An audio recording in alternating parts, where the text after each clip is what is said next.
She's fine. Got him.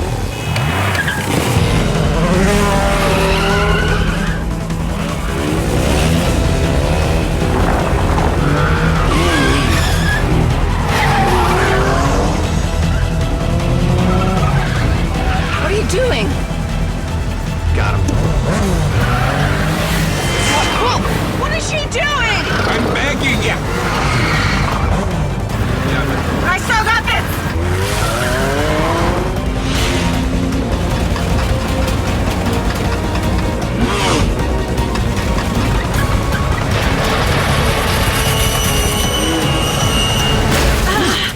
Bruce Willis, John Malkovich, Ellen Mirren, Mary Louise Parker, Catherine Zeta-Jones και Anthony Hopkins στο ακόμη πιο εκρηκτικό sequel της κατασκοπικής χιουμοριστικής περιπέτειας Red, μόνο για όσους έχουν Nova Cinema, αυτή την Κυριακή 29 Ιουνίου, με αντίπαλα πυρά από μπαμπούλες πανεπιστημίου της Pixar σε 3D.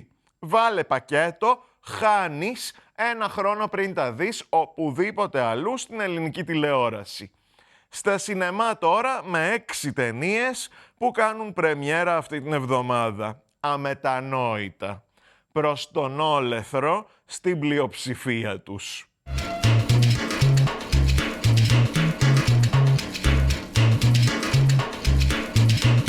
Κόρη διάσημης εικαστικού Γαλλιδούλα βιντεού με βίζα που λύγει και ελπίδα να εκθέσει στη Νέα Υόρκη, κρασάρι φιλόξενα στο διάρρη Εβραίου μουσικού φλούφλι, πέρα βρέχεια φιλοκερδί, με νοσηλεύτρια σύζυγο σοβαρή που θέλει να ανέβουν επίπεδο στη ζωή γιατί έχουν και 4χρονη μικρή.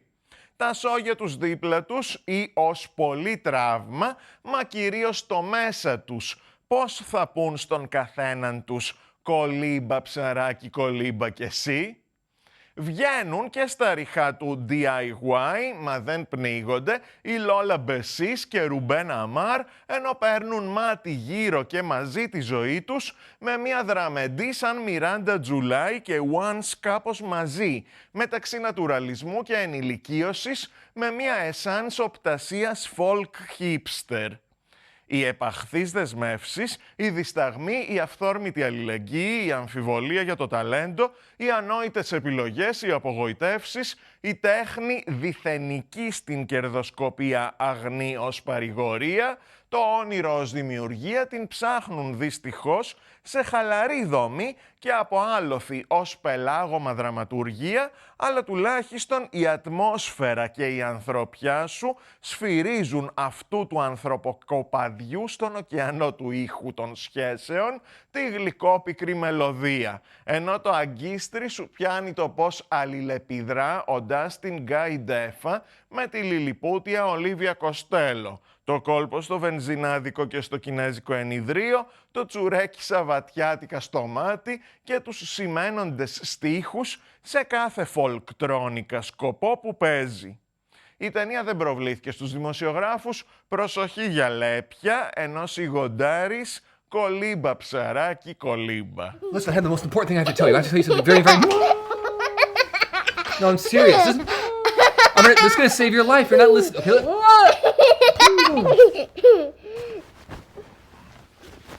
what are you doing? I'm sleeping. Okay, good night.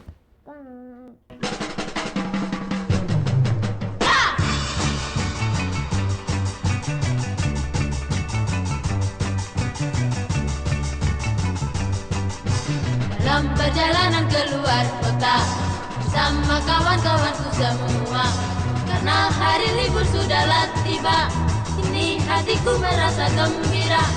Kiri kanan indah pemandangan, langit cerah membiru warnanya, ladang luas membentang. Hey, hey, hey.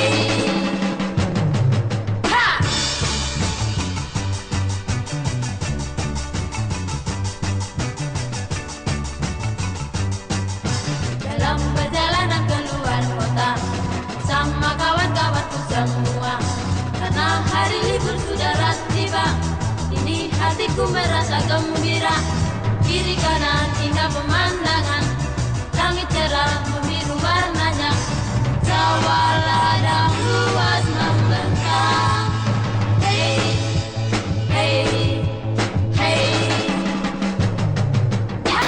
Εφευρετικός μηχανικός αυτοκινήτων ξυπνάει στο γκαράζ του τον ηγέτη των Autobots, προσελκύοντας κακό πρακτόρι της CIA που μιλάει αθέμητα απευθείας με Decepticons.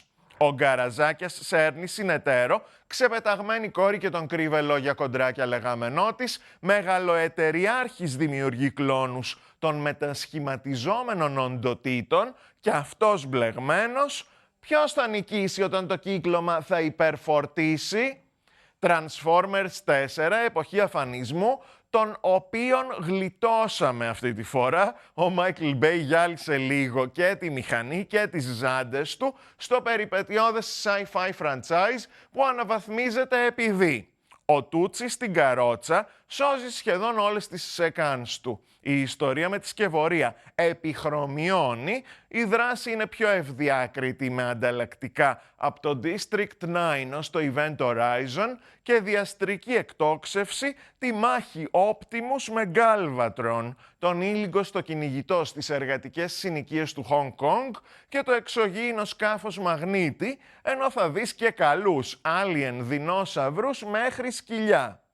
Λίγο παλιοσίδερα ο Στάνταρ Wahlberg, το τρακαρισμένο χιουμοράκι, το Γιάνγκι τριαξονικό πατρισφιλία οικογένεια με σπαστικό το πατήρ ντιγκρίνιας θυγατρικό, για σκραπ φάσεις απεθάντων όπως η συριακή αστοχία ρουκέτας ελικοπτέρου εναντίον αμαξιού από τα 20 μέτρα και γκάου όπως οι προμήθειες στο βενζινάδικο φάντασμα, αλλά οι αναρτήσεις αντέχουν τελικά στο Transformers 4. Εποχή αφανισμού, ευτυχώς κάπου αλλού.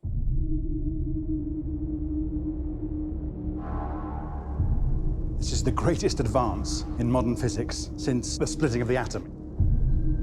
A rare metal, molecularly unstable.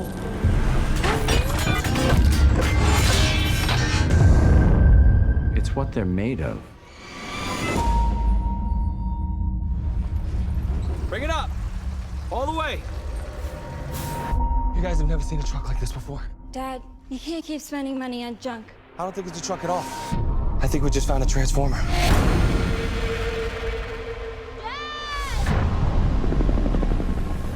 I'm gonna ask you this once. Where is Optimus Prime?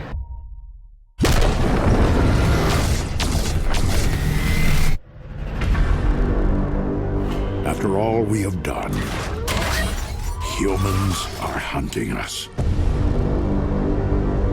But I fear we are all targets now. What is that? Who sent you here?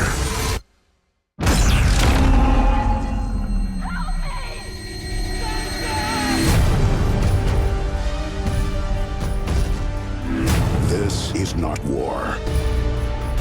It's human extinction.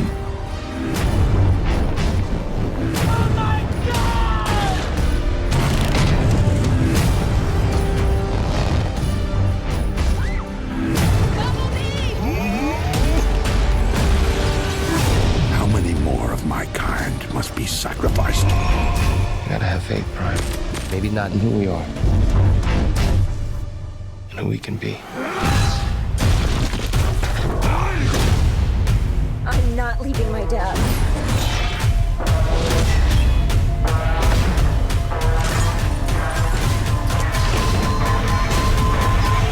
We need a new army.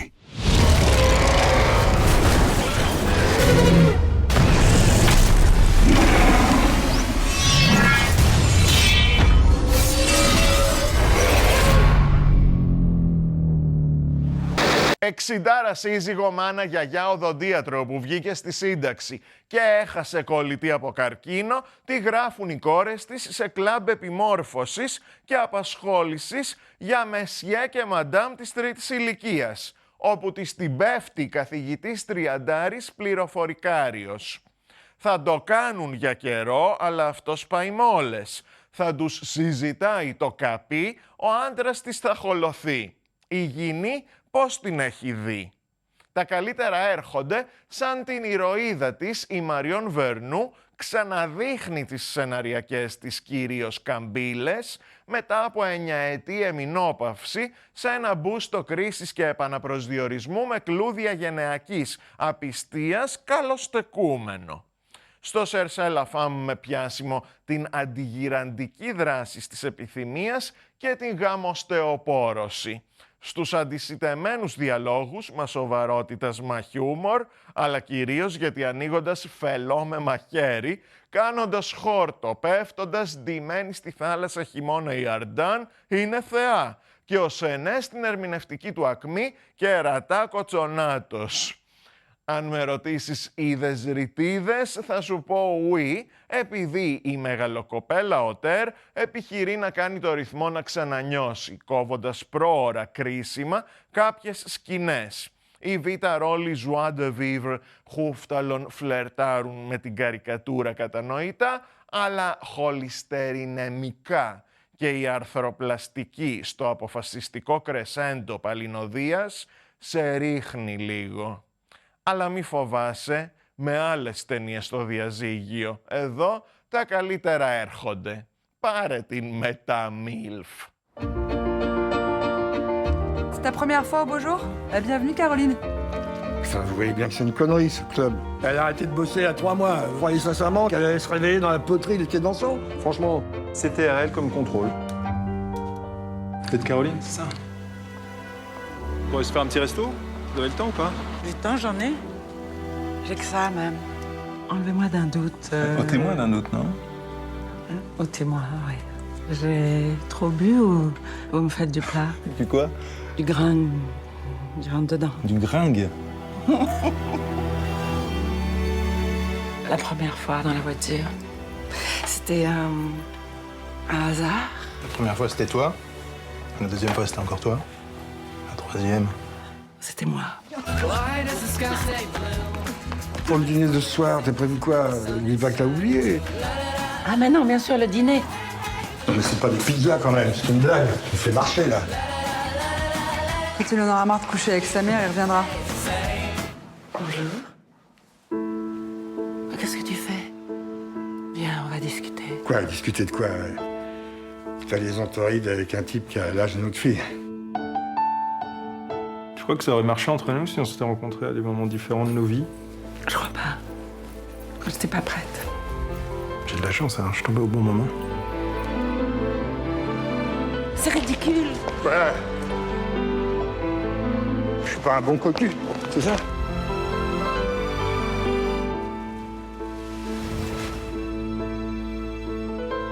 Alors retiens-moi. Vas-y.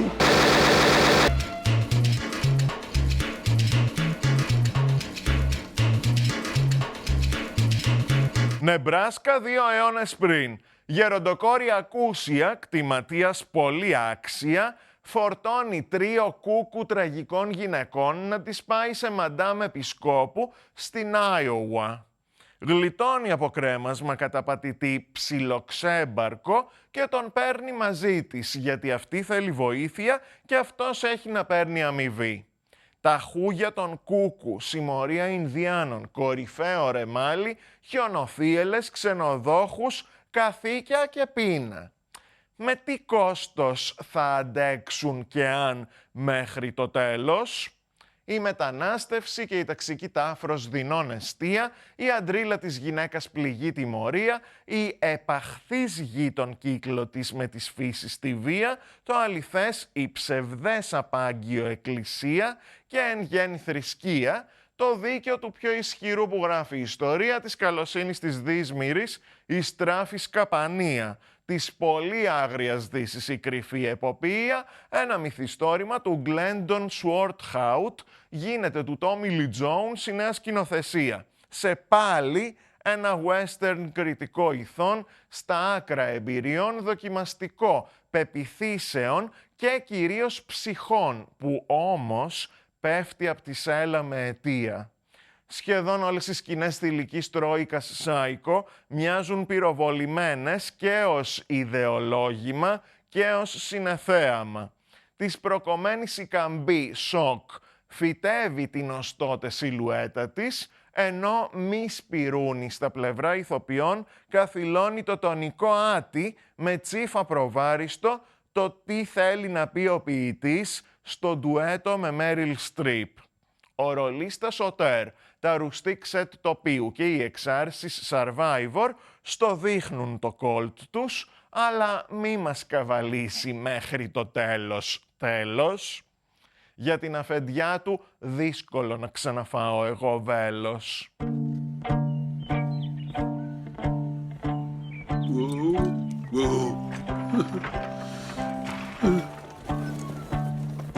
Are you an angel? Help me. Suppose I do. What will you do for me? Anything, anything. My name is Cuddy. Mary B. Cuddy. Where's Mr. Cuddy? I live uncommonly alone. What's the job? 3 women in this country have lost their minds. Their husbands can't care for them properly. You and I are going to take them back across the river to Iowa. It's your job, and you sworn to do it. That's why I set you free. 3 crazy women for 5 weeks is a lot more than I bargained for. Your journey will be long, difficult, and dangerous. Expect it will. You're gonna meet 3 kinds of people out here. You're gonna meet wagon trains that don't want to see crazy people. You're gonna meet freighters who will surely rape you. And you're gonna meet Indians who will kill you. What do they want? Whatever we got.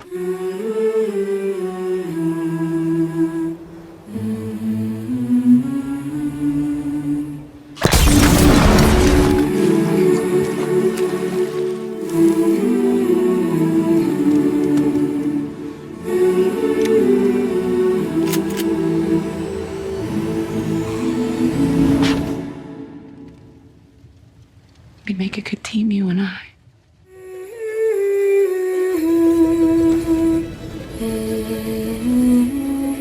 Τυφώνας διέλυσε την αγρικία τους στο Κάνσας και επιθεωρητής τάχα μου θέλει να τους ξεσπιτώσει, ενώ το σκιάχτρο, ο Τενεκεδένιος και ο Λέον τη χρειάζονται ξανά. Γιατί στη Σμαγραγδένια πόλη αρχιγελίος αδερφός της κακιάς μάγισσας παριστάνει το βασιλιά μετατρέποντας σε κούκλες την Γκλίντα και άλλα τυπάκια σωστά. Η μικρή Τσαούσα μπορεί με σοφό μπούφο, στρατιώτη Μολόχα, πορσελάνινη πριγκίπισσα και τον Τότο εννοείται να κάνει όλους τους μοχθηρούς καλά. Ο μάγος του Όζ, η επιστροφή της Ντόροθι, το δισέγγωνο του original συγγραφέα παραμυθιού και ταινίας, έβαλε το story. Η Will Finn και Dan Serpier, τα chief πενάκια στα κομπιούτερ των στούντιο Πράνα, βλέπε και Tinkerbell και οι υπήκοοι του θρύλου με τα Munchkins, στο σόι θα βάλουν ρουμπινί γοβάκια, οι υπόλοιποι χτυπάτε 3 φορές τις φτέρνες σας και τηλεμεταφέρεστε στο πρώτο μεγάλου μήκους animation του αιωνόβιου franchise. Κορυφαίες στιγμές, η εναέρια βουτιά απόδραση, τα ασματάκια αν τα εγώ γίνουν εμείς, μια ζωή, ο χορός των πηγολαμπίδων στη νυχτερινή βαρκαρόλα, κάτι από Hans Christian Andersen στην ερωτική μπαλάντα του Γλίκα στη σπασμένη Ευγενή και η ατραξιόν suspense από την πτώση Νουνούζας ως τις τσιχλόμπαλες, αλλά ξεθοριάζει το ουράνιο τόξο. Με το ατέριαστο κοινωνικό σχόλιο στις ιδιωτικοποιούμενες ΗΠΑ, τα φιστίκια Στιλμίνιον στο Occupy Kansas τελικής πράξης Strip Generic και λίγο The Voice στην τραγουδιστική μεταγλώτηση. Ο μάγος του Όζ άπαξ και σε ανήλικο. Απ' τους άλλους η επιστροφή της Ντόροθι εξορκίζεται ανέτος. Η Σμαραγδένια πόλη χρειάζεται όση καρδιά και θάρρος μπορεί να βρει τώρα αμέσως. Είμαστε μαζί σου, Σκιάχτρο. Θα σε βοηθήσουμε. Παίξε! Αυτό ήταν το σχέδιο! Η Σμαραγδένια πόλη αντιμετωπίζει τη μεγαλύτερη πρόκληση στην ιστορία της. Μην τα βάσεις με το τσέστε! Και μόνο ένα άτομο μπορεί να σώσει το μαγεμένο κόσμο. Η Ντόρθι. Η Ντόρθι γκέι. Νόμιζα πως ήσουν ψηλότεροι. Αυτό τον αιώνιο. Δεν μπορώ να το πιστέψω, Τότο. Είμαστε πίσω στη χώρα του Οζ. Επιστροφή στη χώρα του Οζ για ένα ταξίδι πέρα από κάθε φαντασία. Με μια ομάδα από νέους ήρωες που θα σας μείνουν αξέχαστοι. Είσαι καλά? Έχω ένα μεγάλο κομμάτι ξύλο σφινωμένο στο... Συγγνώμη, νομίζω ότι είμαι πολύ φλίαρος. Ανακαλύψτε τη μαγεία. Έρχεται το υπτάμενο λιοντάρι! Πιστέψτε στο όνειρο. Πάντα θα υπάρχει ένα ουράνιο τόξο όταν το χρειάζεσαι. Ζήστε την περιπέτεια. Έτοιμοι κατοπέλτες! Οι τσιχλόπαλες φορτώθηκαν, κύριε! Ο μάγος του Οζ, η επιστροφή της Ντόρθι. Θεέ μου, μα είσαι τόσο χαζός. Φταίει το κουστούμι μου σωστά, είναι η κατάρα μου. Στα αλήθεια, δεν μπορώ να το βγάλω ποτέ. Βιάσιμη άλλοτε Πολωνή ηθοποιός αυτοκτονεί πηδώντας μπροστά από τρένο στο Παρίσι και στην απόξω πάλιουρας παραγωγός στην κηδεία της ανακαλεί τι ρόλο βάρεσε. Την είχε βρει αφύσικα νέα χρόνια αφού εγκατέλειψε γύρισμα ταινίας, κρυμμένη στα Επτάνησα σε τύπου Σκορπιό κόμισσας με παρεάκι χειρουργό και μια βοηθό.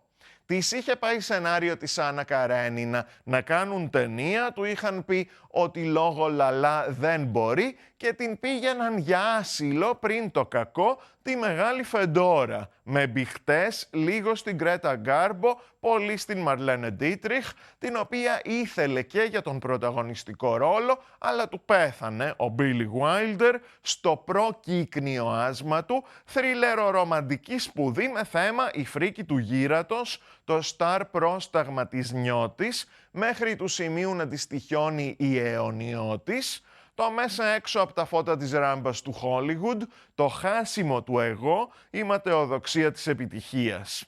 Κάνει ωραίο double feature με τη λεωφόρο της Δύσης. Τρομερός ο Χωσέ Φερέρ, Μαδουρί και Κέρκυρα είναι χλίδα ριζόρτ με υπόκρουση Μίκλος Ρόζα, αλλά χάνει το ενσάμπλ με την Κέλλερ λίγη και νούμερα όπως ο Μάικλ Γιόρκ που υποδίεται τον εαυτό του, σκετσάκια να προσπαθούν να φυλάρουν το συνωμοσιακό υποτίθεται μυστήριο και το υπνοτικό της Στιβίλας και αυτό στο κόλπο. Σε παγκόσμια ψηφιακή επανέκδοση που όμως δεν προβλήθηκε στους δημοσιογράφους, ψάξτο αν για τη Φεντόρα δεν βλέπεις την ώρα. Dear Fedora, here is the script that I mentioned to you this morning. I'll be waiting to hear from you.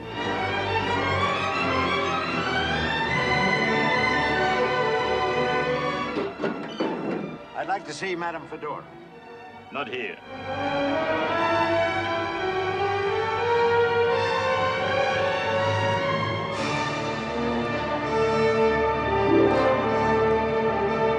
Dr. Vander may be a miracle worker, but even he cannot disguise the age of a woman's hands. I guess time catches up with all of us. Not you, Fedora. You look no different than you did 30 years ago.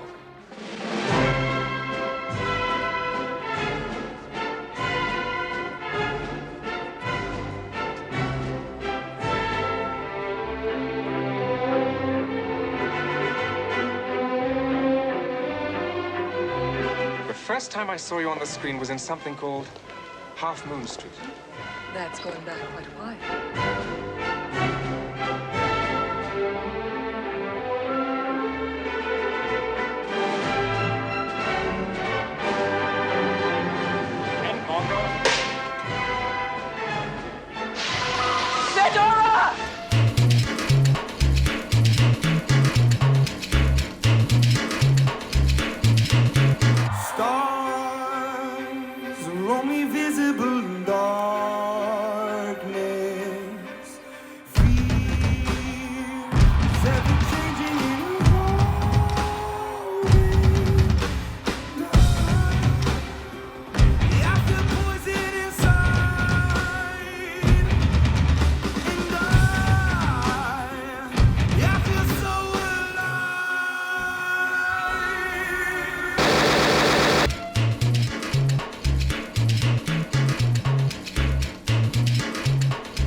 Η στάνα κάτοικ του Castle ήρθε από τα μέρη μας, καλεσμένη του αγαπητού μας Fox Life, που προβάλλει τη δημοφιλέστατη σειρά στην Ελλάδα και βρέθηκε με την Ιωάννα Παπαγεωργίου, η οποία την χάνει δυνατή φαν και συνεργάτης στο freecinema.gr για μια χορταστική σε περιεχόμενο συνέντευξη, καθώς το Castle ολοκλήρωσε χθες τον έκτο και πιο επιτυχημένο κύκλο του και εδώ.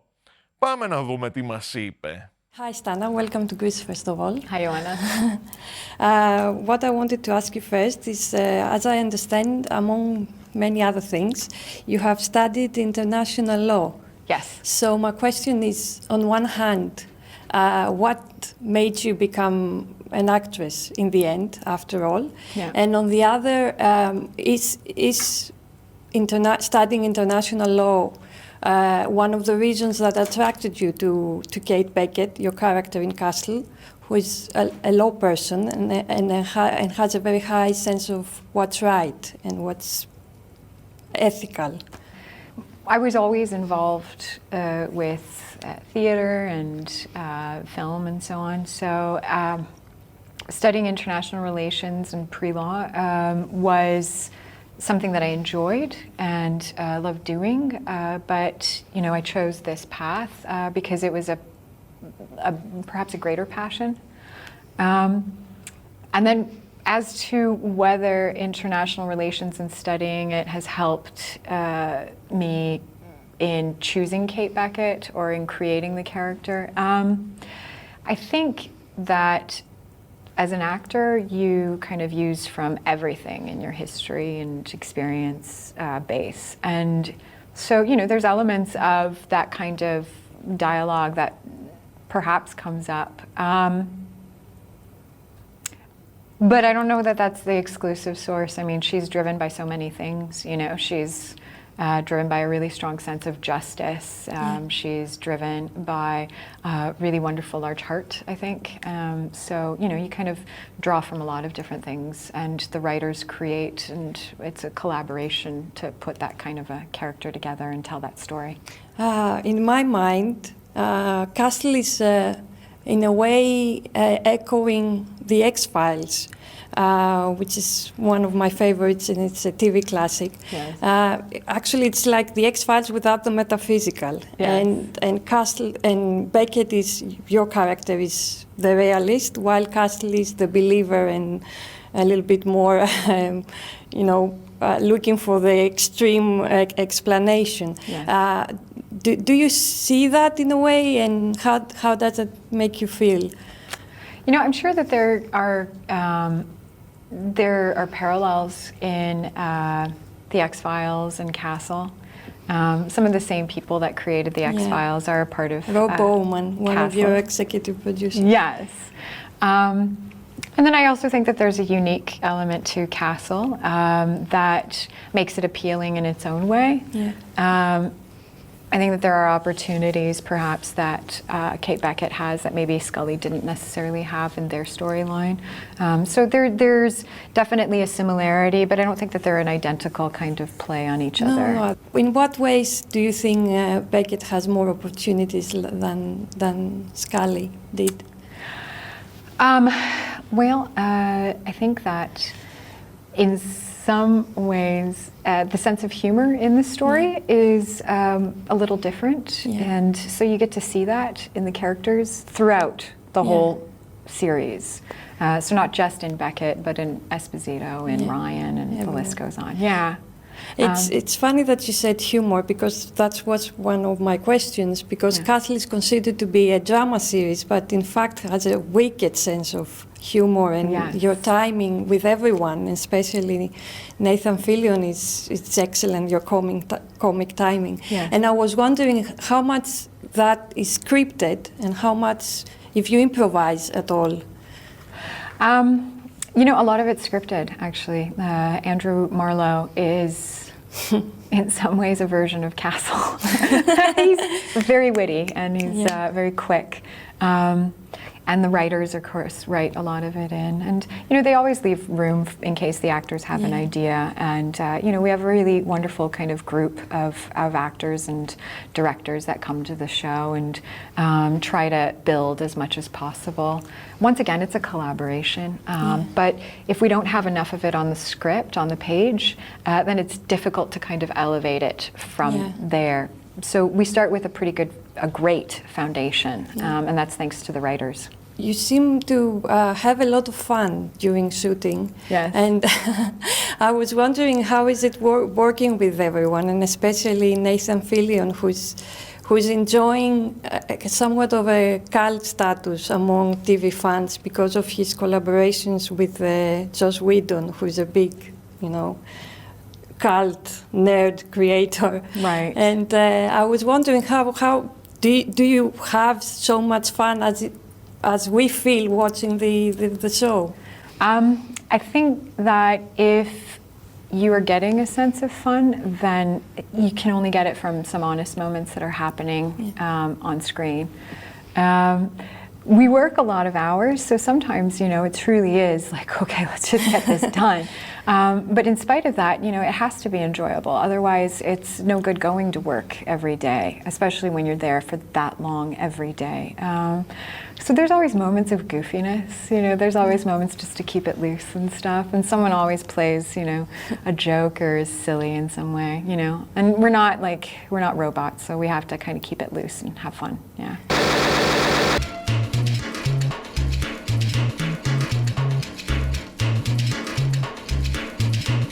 How easy it is to move from the dramatic moments of the show to the comic ones?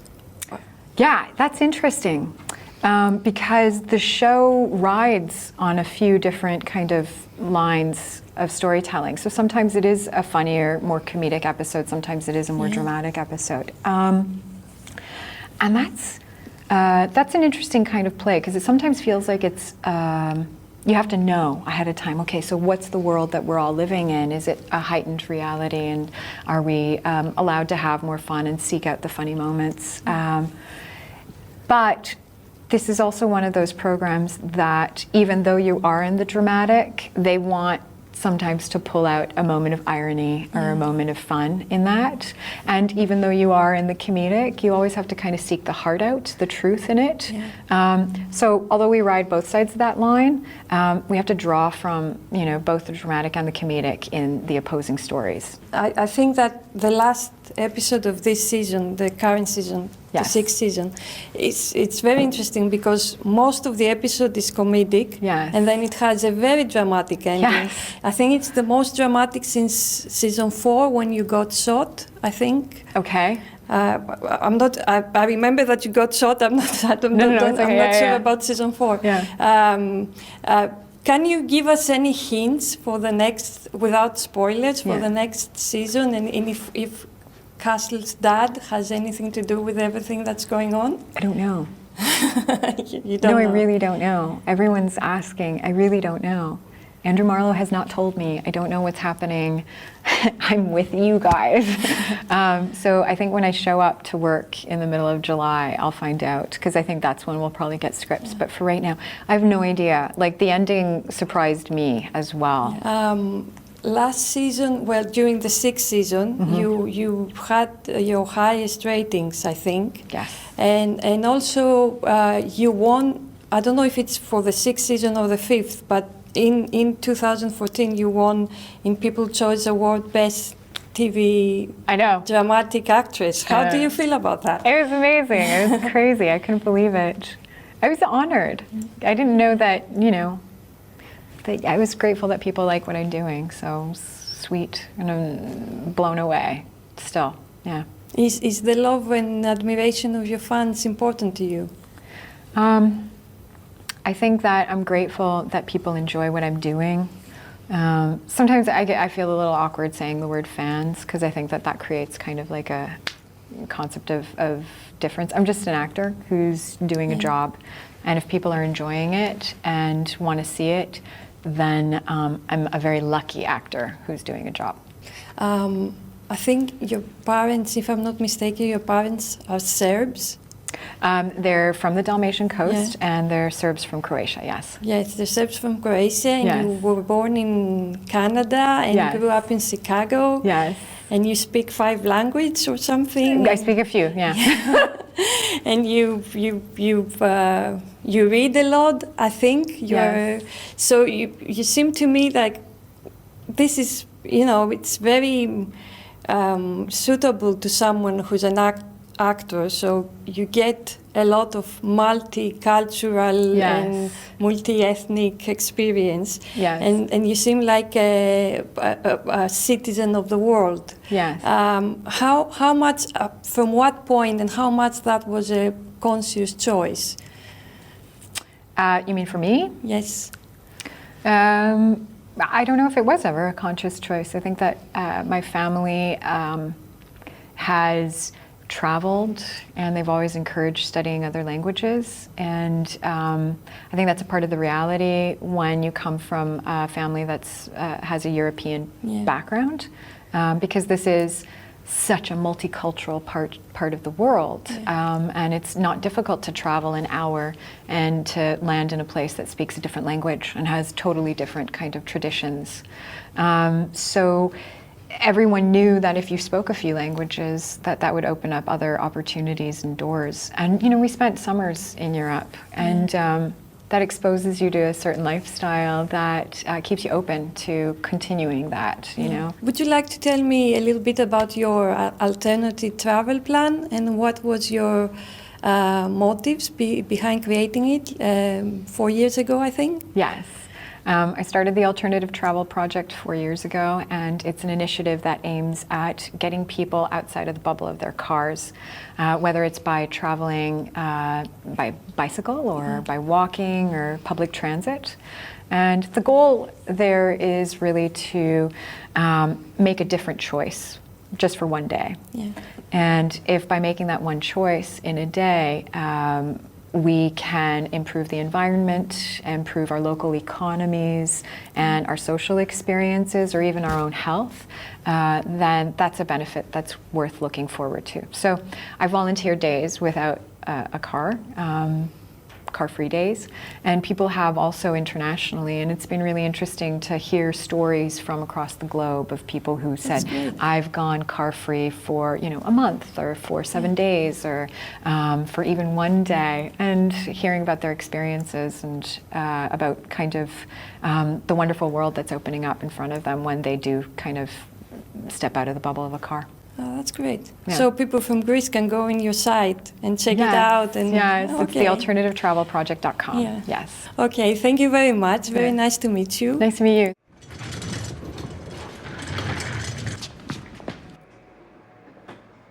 What? Nothing.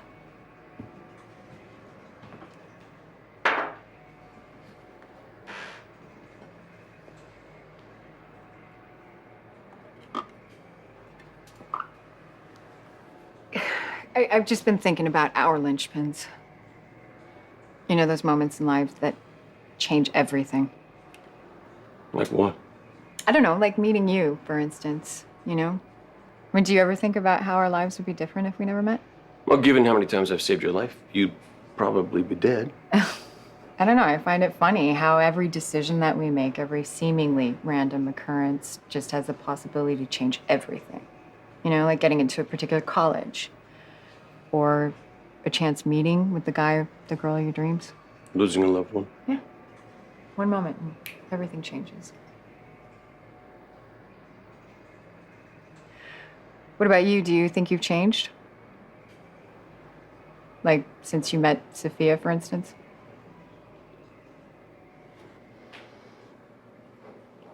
From my years of observing human behavior, I've learned one thing. We all change. And we all stay the same. I am exactly the same person I was back then. But in some ways, I'm completely different.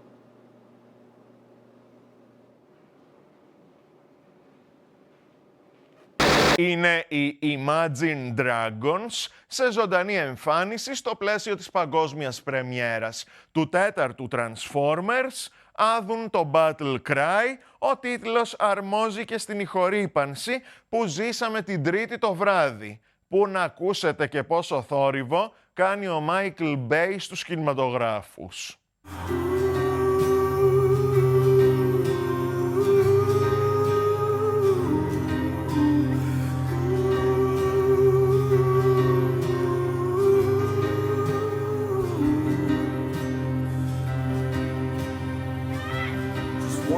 Time before I go, I'll let you know.